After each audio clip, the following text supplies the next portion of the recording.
Hacerlo implica honrar a Dios, no hacerlo, defraudarlo. Pero no hacerlo no solo implica defraudar a Dios, sino fracasar en la vida. Tal vez has pensado, bueno, mi misión es ser un empresario y ganar dinero, ser un profesional y ser muy capaz, un intelectual. Todo eso es correcto, pero esa es tu ocupación, no es tu misión.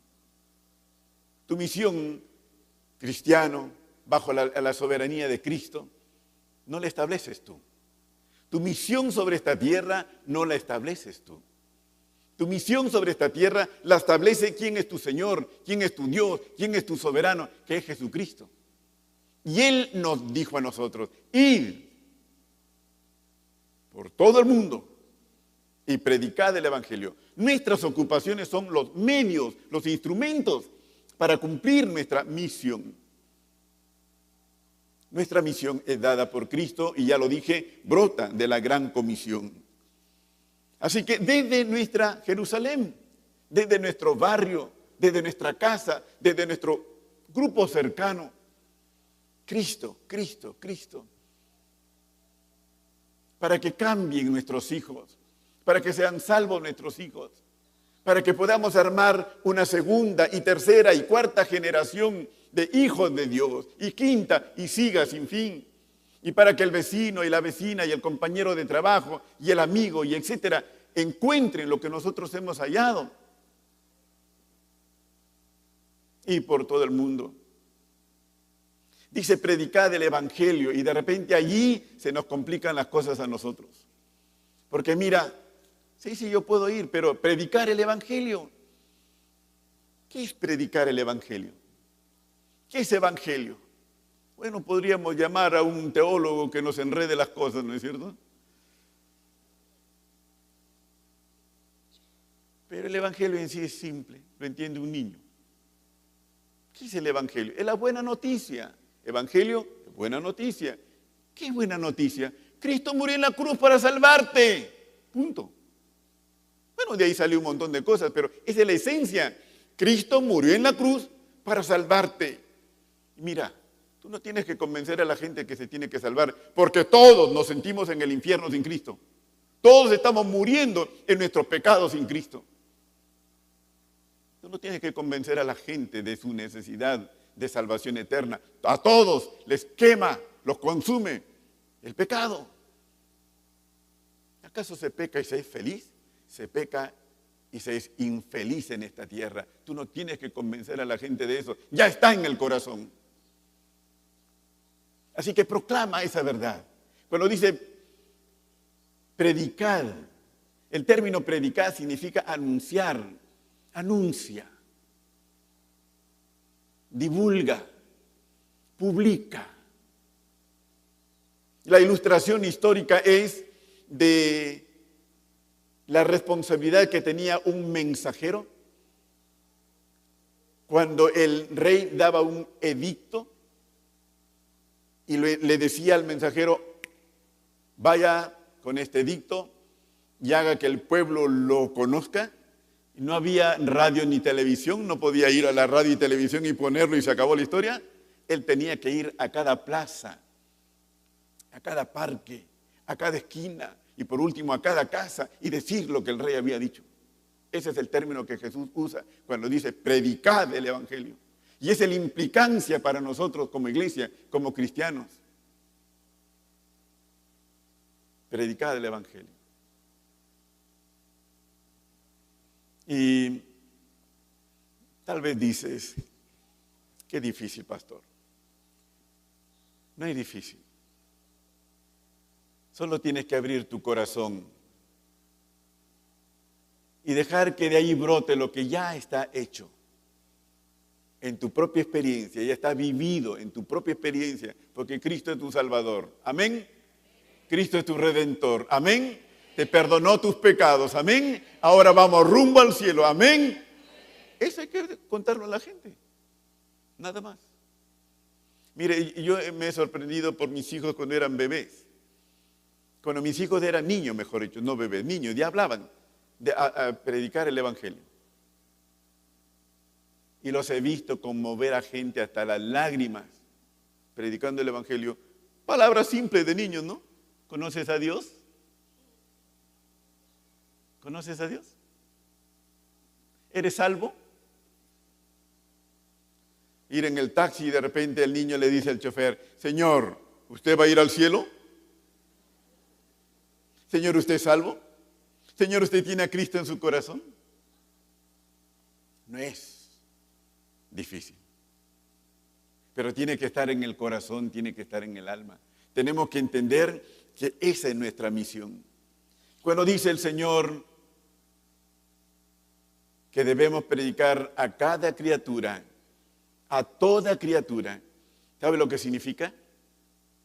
Toda criatura es todo ser humano sobre la tierra. Hombre o mujer, niño, joven o adulto, anciano, rico o pobre, sabio, culto o no. Toda criatura. ¿Y por qué toda criatura? Primero porque toda criatura necesita de Cristo. ¿Me está oyendo, hermano? Tu jefe, tus súbditos en el trabajo, aquellos que trabajan bajo tu autoridad, necesitan de Cristo. Tus vecinos necesitan de Cristo. Tus familiares necesitan de Cristo. El ricachón que vive por ahí en la esquina o más allá necesita de Cristo. Y el pobre que está al otro lado necesita de Cristo. Por eso dice nuestro Señor, a toda criatura. Necesita de Cristo, desesperadamente de Cristo. Pero de Cristo, a través de cristianos que lo reflejen, lo veremos el próximo domingo. De Cristo, a través de cristianos que lo reflejen. Que le hagan pensar a esa persona, sí, Cristo, porque mira, lo hizo en tu vida, y entonces sí, yo quiero eso.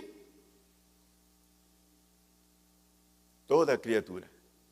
Porque todos lo necesitan. Y en segundo lugar, porque Cristo muere por todos. Muere por tu niño, que si no tiene a Cristo, no es cristiano.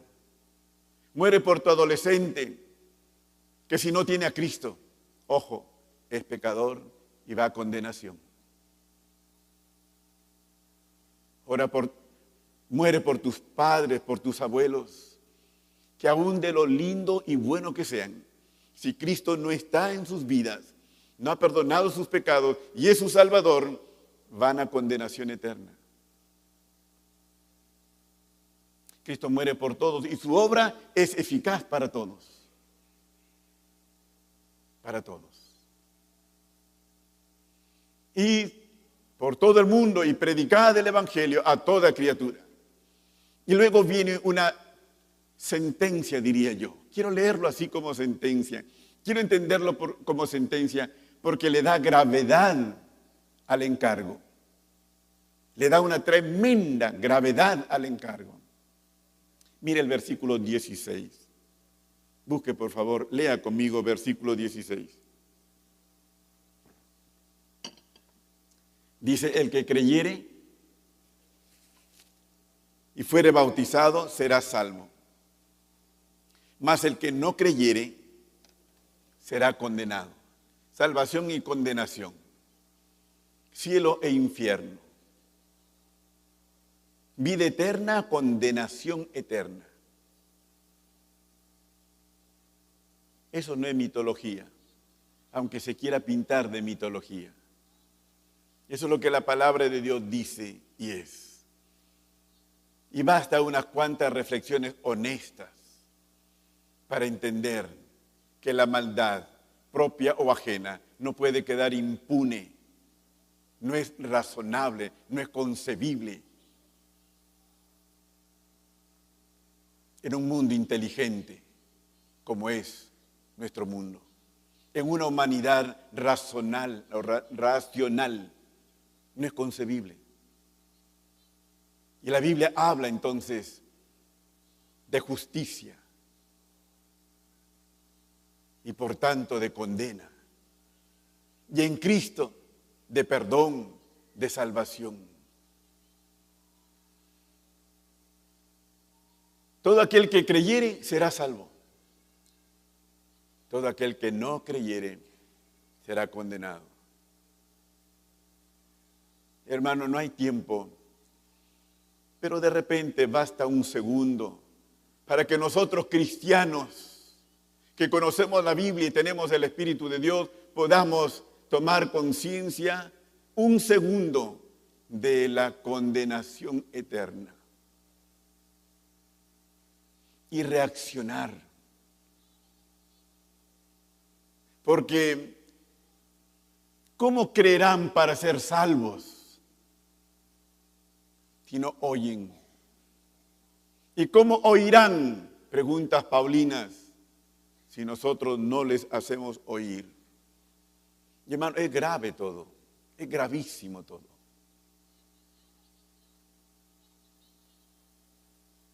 Nuestro encargo, el encargo de Jesús de nosotros y ahora nuestro encargo, nuestra responsabilidad, nuestra carga, es determinante. Es determinante. Tú no puedes bajar la guardia en la lucha por la salvación de los tuyos, por ejemplo. ¿Tienes hijos que no conocen a Dios? Tienes que perseverar y persistir, porque tienes que llevarlos al cielo, porque Cristo te mandó a predicarles, a hablarles, tienes que hacerlo. ¿Tienes amigos? Tal vez sea prudente no hablar, pero dejar de orar, es decir, ya no hablar, ya le hablé, ya voy a parar, pero dejar de orar, jamás. Tu corazón no puedes dejar de sentir la condición de perdición y condenación eterna de aquel que está a tu lado. La indiferencia es monstruosa. La indiferencia es diabólica. La indiferencia es carnalidad pura. Tú no puedes estar en Cristo y ser indiferente a la salvación de la gente. Por eso es que un teólogo que ama mucho la evangelización dice lo siguiente: una iglesia que no cumple con su misión no es cristiana. ¿Me escucha? Una iglesia que no cumple con su misión, la misión de Cristo, no es cristiana, así a secas. Y usted no podría discutirle para demostrar lo contrario. Entonces, esa declaración nos permite otra. Un cristiano o creyente que no cumple con la misión no es creyente, no es cristiano. Porque no es concebible, es inconsecuente. Es como decir, esta es luz y no alumbra nada, ¿no? Este es sal y no sala nada.